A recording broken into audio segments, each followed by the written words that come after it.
இன்றைக்கி என்ன பண்ண போகிறோன்னா ஒரு 15 கிலோ காளான் பிரியாணி. இந்த காளானை தான் இன்றைக்கி பிரியாணி பண்ண போகிறோம்.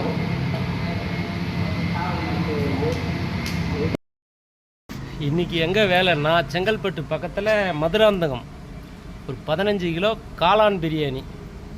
பாருங்கள் சாப்பாடு செய்கிற இடம் எங்கே இருக்குது பாருங்கள். சாப்பாடு இங்கே, மண்டபம் எங்கே இருக்குது பாருங்கள். ஒன்றுத்துக்கும் இவ்வளோ தொலைவு போகிறது. இது போல்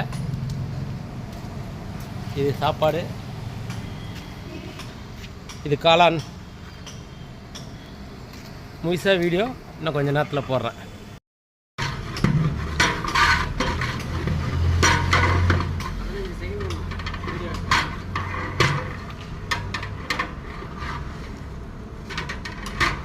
செங்கல்பட்டு பக்கத்தில் மதுராந்தகம் காளான் பிரியாணி ஒரு 15 கிலோ.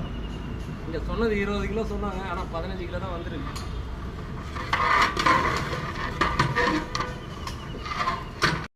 பூண்டு கொட்டு, உள்ளே கொட்டு. எது மேலே கொட்டுறதுன்னு கேட்குறியாடா ராஜா?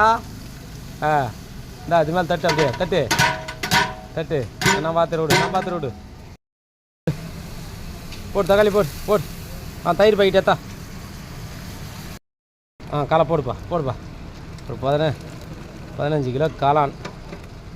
நல்லா காளானை நல்லா விட்டிங்கன்னா நல்லா தண்ணி கிண்டிக்கினே இருந்தீங்கன்னா தண்ணி இதில் இருக்கிற தண்ணிலாம் விட்ட ஒன்று தான் எல்லாத்தையும் செய்யும்.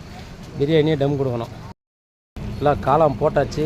காளான் நல்லா விதங்க காளானில் இருக்கிற தண்ணி மொத்தமே விடும்.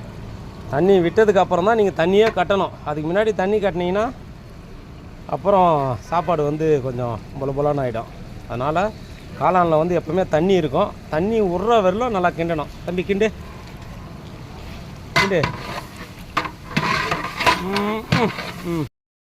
தக்காளி எப்படி ஓடிது. இப்போ மல்லி புதினா போடு.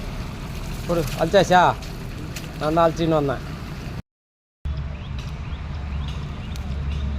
இந்த 15 கிலோவுக்கு நெருப்பே கீழே பத்தலை. என்ன பண்ணுறது? கட்டை எவ்வளோ ஏறி வச்சு பார்த்தேன், நெருப்பு பத்தலை.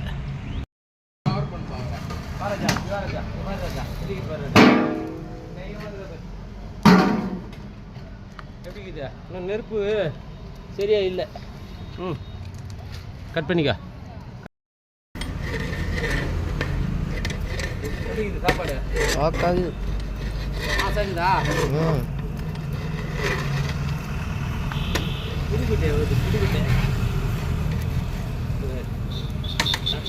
அந்த மாதிரி இருக்குது. ஓகே, மஷ்ரூம் பிரியாணி தான்.